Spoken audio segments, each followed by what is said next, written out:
नमस्कार दोस्तों आज हम बात करेंगे repo rate and reverse repo rate. हम इसमें जानेंगे कि क्या होती है रेपो रेट, कैसे ये वर्क्स करती है और इकोनॉमी पे इसके क्या इफ़ेक्ट होते हैं। इसी प्रकार जानेंगे कि रिवर्स रेपो क्या होती है और इकोनॉमी पे कैसे इफ़ेक्ट करती है। तो सबसे पहले हम देखते हैं रेपो रेट। दोस्तों इसका पूरा नाम होता है रिपर्चेज रेट। तो रेपो रेट वह रेट होती है जिस पर आरबीआई कमर्शियल बैंकों को एक short term loan facility provide करवाता है। इसे हम एक एग्जांपल से समझते हैं। मान लो एसबीआई बैंक को 1000 करोड़ की रिक्वायरमेंट है, तो वह आरबीआई के पास जाएगा, तो आरबीआई उसे 1000 करोड़ की एक short term loan facility provide करवाएगा, जिसके अगेंस्ट बैंक को गवर्नमेंट सिक्योरिटीज या फिर गवर्नमेंट बॉन्ड्स आरबीआई के पास मॉर्गेज रखने होते हैं। तो दोस्तों ये जो बॉन्ड्स और सिक्योरिटीज़ मॉर्गेज रखी जाती हैं, इनकी एक प्री डिसाइडेड रेट रखी जाती है जिस टाइम लोन लिया जाता है। तो उसमें आरबीआई एक प्री डिसाइडेड इंटरेस्ट लेके चलता है, जिस रेट पे कमर्शियल बैंक्स को ये सिक्योरिटी रीपरचेज करनी होगी। अब इस एग्जांपल में मान लो आरबीआई ने 6.5% की रेट बॉन्ड्स की रेट के ऊपर डिसाइड करी है। तो अब जब एसबीआई बैंक अपना लोन रीपे करेगा और अपने बॉन्ड्स रीपरचेज करेगा, तो उसे 1000 करोड़ प्लस 6.5% ये एक्स्ट्रा प्रीमियम देना होगा आरबीआई को, और यही रेट रेपो रेट कहलाती है। अब हम जानते हैं कि इकोनॉमी पे रेपो रेट का क्या इफ़ेक्ट होता है। दोस्तों आरबीआई के लिए रेपो और रिवर्स रेपो दोनों ही ये टूल्स हैं जो इकोनॉमी कंट्रोल करने के काम करते हैं। अगर हम बात करें कि अगर रेपो रेट को इंक्रीज कर दी जाए तो इकोनॉमी पे क्या इफ़ेक्ट होगा।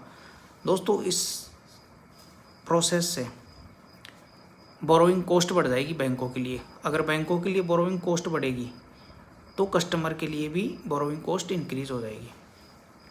इस प्रकार मार्केट में पैसे की कमी हो जाएगी। तो इससे होगा क्या, इससे इन्फ्लेशन रेट कंट्रोल होगी। इसके अगेंस्ट अगर हम बात करें कि रेपो रेट को डिक्रीज़ कर दी जाए तो मार्केट में क्या इफ़ेक्ट होगा। तो दोस्तों रेपो रेट डिक्रीज़ कर देने से बैंकों की बोरोइंग कॉस्ट कम हो जाएगी, और अगर बैंकों की बोरोइंग कॉस्ट कम होगी तो मार्केट में पब्लिक के लिए भी बोरोइंग कॉस्ट कम हो जाएगी और बाज़ार में एक बूस्ट आ जाएगा। मार्केट में पैसे की बढ़ोतरी हो जाएगी। और अब हम बात करें कि रिवर्स रेपो रेट क्या होती है। तो दोस्तों रिवर्स रेपो रेट के अगेंस्ट होती है, अर्थात वह रेट है जिस पर आरबीआई कमर्शियल बैंकों से शॉर्ट टर्म के लिए ऋण लेता है। हम इसे एक एग्जांपल से समझते हैं। मान लो एसबीआई बैंक के पास 1000 करोड़ का एक्सेस है, तो वह आरबीआई के पास इसे आरबीआई को ऋण प्रोवाइड करवाएगा, जिसके अगेंस्ट में आरबीआई गवर्नमेंट बॉन्ड और सिक्योरिटीज एसबीआई बैंक के पास मॉर्गेज रखेगी। अब ये मॉर्गेज रखने के टाइम पे एक इंटरेस्ट रेट डिसाइड होगी जिस पर आरबीआई इन्हें रीपरचेज करेगा।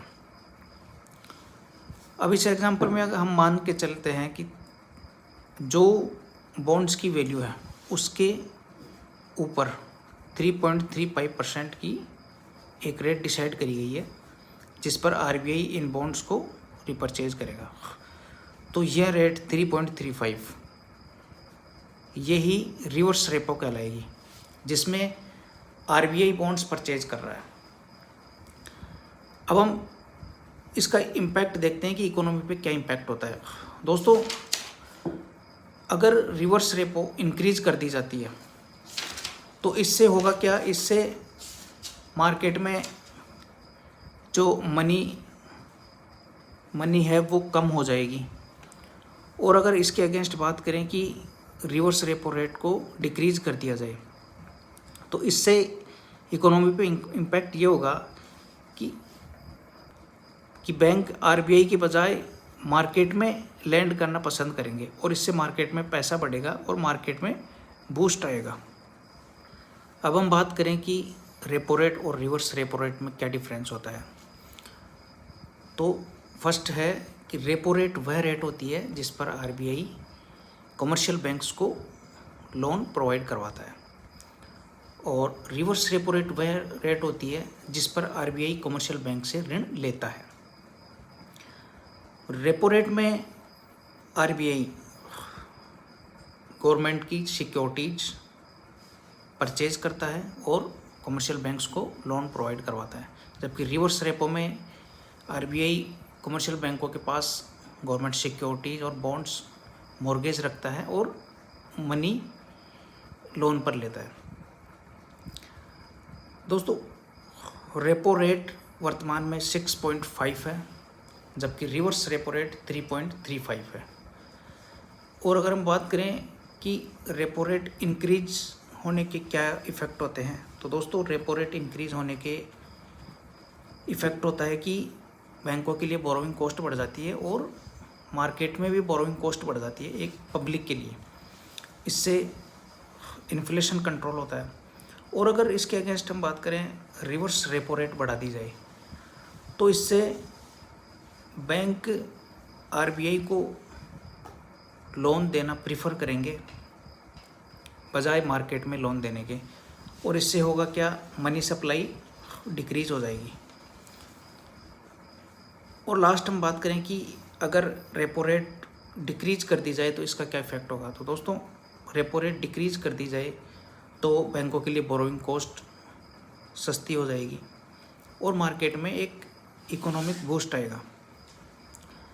और अगर रिवर्स रेपो रेट को डिक्रीज कर दी जाए तो बैंक आरबीआई को लोन प्रोवाइड करवाने के बजाय मार्केट में लोन प्रोवाइड कराएंगे। इसकी वजह से मार्केट में मनी सप्लाई इंक्रीज हो जाएगी। दोस्तों, अब हम बात करें कि रेपो और रिवर्स रेपो में कितने टाइम पीरियड के लिए लोन फैसिलिटी प्रोवाइड करवाई जाती है। तो दोस्तों, ये एक बहुत शॉर्ट टर्म पीरियड के लिए होता है, जो नॉर्मली ओवरनाइट 1 डे या मैक्सिमम 2 वीक्स 14 दिन तक की इसमें ऋण फैसिलिटी प्रोवाइड करवाई जाती है, जिसे एक्सेप्शनली कंडीशन में बढ़ाकर 28 दिन भी कर दिया जाता है। और बहुत बार देखा गया है कि विशेष परिस्थितियों में इसे 1 साल से 3 साल तक भी किया गया है, जैसा कि कोविड-19 के टाइम पे देखा गया था। धन्यवाद।